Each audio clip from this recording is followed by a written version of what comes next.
All right, Honors Econ. Good morning. Hope you guys are good. We're getting towards the end there, right? So you guys are done May 8th, as long as you got everything done. A few of you guys, you've been kind of slow to get some stuff done. You want to try and get this done before May 8th, and that way, after May 8th, you're not having to remediate some stuff like you are done.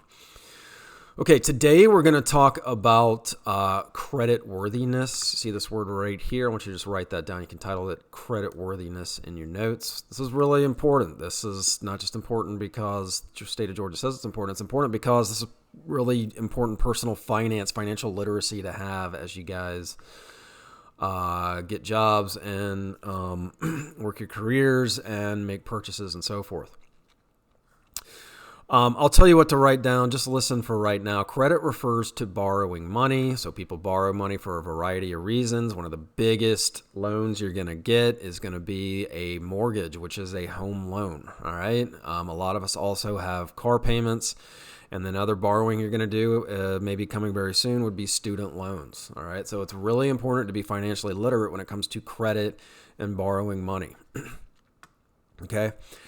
So credit worthiness, I want you to write this down, is a measure of a variety of factors used to determine whether a person will repay a loan. All right. So your credit worthiness is how banks basically measure this variety of factors to determine, are they going to give you the loan? And if they do give you the loan, what are the terms going to be? All right.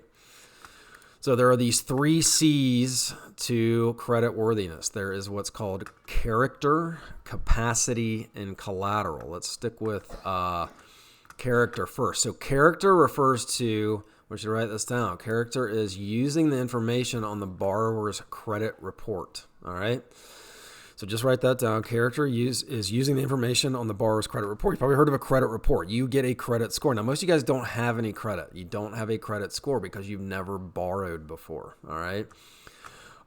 So what goes into this credit report? Well, if your credit score is like 850, that's like perfect. Okay. If you're in the 700s, you're excellent. Anything below there, you start getting into, if you're in the 600s, it's fair. Anything below usually 640 is considered pretty bad credit.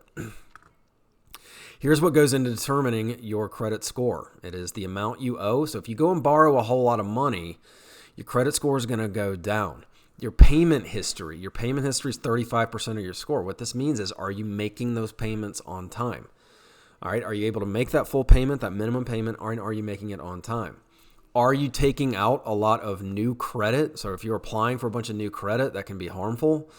The types of credit, if you have a whole bunch of credit cards, it's not going to look good. Okay. If your credit is mainly things like a home loan and a car loan, things that are necessary, right, then that's going to be more favorable to you. Then the credit length as well. How long have you had these accounts that are open? And then again, are you making the payments on time? And then what is the amount you owe? All of these factors are considered, and then that's going to spit out a credit report. All right. Then these 3 companies, okay, TransUnion, Equifax, and Experian, track your credit score. What the bank is going to do is they're going to pull a credit score from each one of those companies, and then they're going to take the middle score. So if TransUnion reports a 750, Equifax a 730, and Experian a 715, they're going to use the 730. They're going to use that middle score, and then they're going to say, here's what your credit score is. And then that's going to determine, one, how much you can borrow from them and what rate you get. So the better your credit score, the lower rate you're going to get. The worse your credit score, the higher the rate you're going to get. Moreover, the better your credit score, the more you may be able to borrow. The worse your credit score, the less you'll be able to borrow. Okay, so that's the character piece. It's your credit report. That's that number the bank's going to use in determining the terms you get for a loan, whether or not you get a loan at all. All right. A lot of kids ask me, well, how do I establish credit? Well, starting next year, you guys are going to start to get offers from like credit cards, but it's not going to be much. Credit cards aren't a bad thing if they're used responsibly. All right. So you normally, an introductory credit card is going to be something like $1,000 credit limit. So that's going to prevent you from over borrowing and getting yourself in trouble. And I always tell kids, what's one thing that really doesn't fluctuate from month to month that you can purchase with that credit card? It'd be something like gas for your car. All right. So if you want, you could get a credit card. You could put the gas for your car on it every month, pay that off. And now you're establishing credit. You're showing all of these, right? You're showing a payment history where you're making that payment on every month. The amount owed, if you keep that at zero every month, so you pay off that gas purchases at the end of every month, that looks good. You're helping to establish credit. So that's one thing you could do if you want to establish credit, all right? The second thing is capacity, all right? I want you to write this down, capacity, all right? Capacity is what is your income, all right? I'm trying to find it in this here. All right, here we go. So income is one factor in assessing capacity. All right, the amount it takes to service current debt is also a concern. If debt to income ratio is high, the borrower may not be able to handle additional debt payments. Okay, I'm going to put that in really simple language. If you are making $15,000 a year doing whatever job, you're not going to qualify for a $1 million loan. In other words, the second thing the bank's going to look at when they give you a loan is they're going to look at, does this person have the income to be able to make these minimum payments every month? All right. If your debt to income ratio, in other words, if you're $100,000 in debt, but you make $10,000 a year, your debt to income ratio is going to be really high, and you're not likely to get loans, or if you do get loans, they're going to be for very little amount. However, if you make $1 million a year and you don't have a whole lot of debt, your debt to income ratio is low, you're going to be able to qualify for some very large loan amounts. Okay, so capacity is, do you have the income to be able to pay the loan back? That's the second thing the bank is going to look at.